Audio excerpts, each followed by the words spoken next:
Good evening. My name is Peter Friedrich.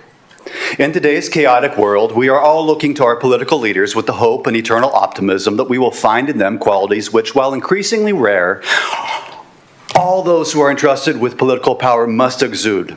Among these qualities we expect in our politicians are a strong sense of ethics, an unshakable moral fiber, and a resolute commitment to the principles of liberty and justice for all. With these characteristics as a foundation, we trust that you, our city leaders, will exemplify discretion and good judgment in the decisions you make, the courage to do the right thing even when it's hard or unpopular, the humility to acknowledge when you make mistakes, and the willingness to take accountability for your missteps. Sadly, we're all too often disappointed, and our expectations are frequently dashed when we see our politicians instead exemplifying indiscretion and poor judgment. Case in point is the City of Newark's repeated decision, tracing back over the past 10 years, to consistently platform and praise an organization called the HSS. The HSS is, according to one of several proclamations awarded to it by the City of Newark, a voluntary, non-profit social and cultural organization. Yes, that is indeed how they will describe themselves, but the briefest consultation with any academic, activist, or journalist familiar with the organization paints a very different picture. As civil rights group Justice for All explains, the public must know that the HSS is the international wing of the RSS. What is the RSS? Again, Justice for All explains, the RSS is not a cultural organization, it is rooted in Hindutva. What is Hindutva? Again, Justice for All says Hindutva is a fascist, Nazi-inspired majoritarian ideology of the largest paramilitary organization in the world, the RSS. Why, then, have city leaders repeatedly engaged with and entertained the HSS, including by hosting photo ops with them at the Newark Police Department? And I'll shine a little more light on why it's such a shock that city officials are giving space to this international wing of the RSS. Amnesty International calls the RSS a right-wing group which incites people to violence. Human Rights Watch says that the RSS is a militant group which is directly responsible for violence against Indian minorities. The U.S. Commission for International Religious Freedom explains that the RSS not only aggressively presses its view that non-Hindus are foreign to India, but that it has also perpetrated numerous incidents of intimidation, harassment, and violence against religious minority communities.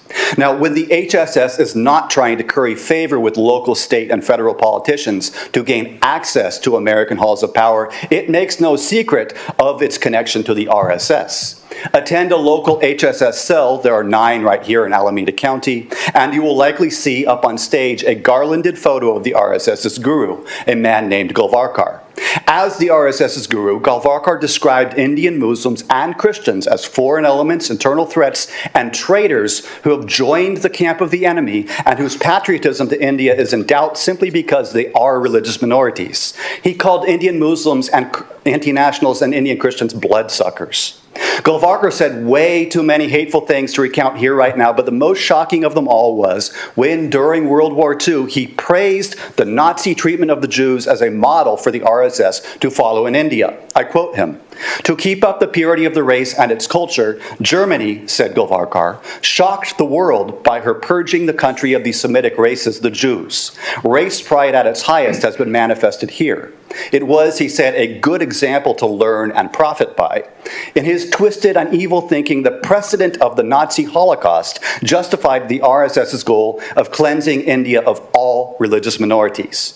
So, of course, the HSS does not advertise its RSS connection when knocking on the doors of City Hall.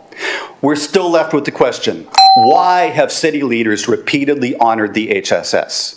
Is it ignorance? Well, now you know the facts. Is it indiscretion? Well, it's not too late to take accountability. Is it indifference?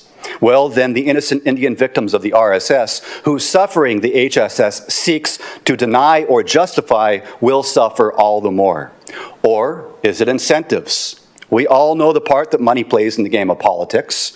When Newark City officials display such radically poor judgment as to over and over again platform and praise the international wing of a violent Hindu nationalist paramilitary, we can only speculate about the possible campaign finance incentives underlying their decision. Yet whatever the motivation, at the end of the day, you have what Congressman Ro Khanna called a duty to reject Hindutva. You can begin to do that by closing the door on one of the leading propagators of Hindutva, the HSS. Living in eternal, even blind optimism, we trust that Newark City leaders will make better decisions going forward. And I have for every member of the council an information packet on the HSS and Hindutva. Thank you, sir. Is there anybody else that would like to speak under public comment on an item not on the agenda tonight? Please come forward. Good evening, all the city councils and Mr. Mayor and the city staff members. I was not expecting, this speech from here, but I'm 100% support whatever he said about HSS and RSS. We need to keep our all leadership away from these kind of organizations because they are the one who contaminate the world, contaminate the India most. So they are the most racist people on the planet, as I have experienced in past in India. So we all need to we need to keep the distance from them.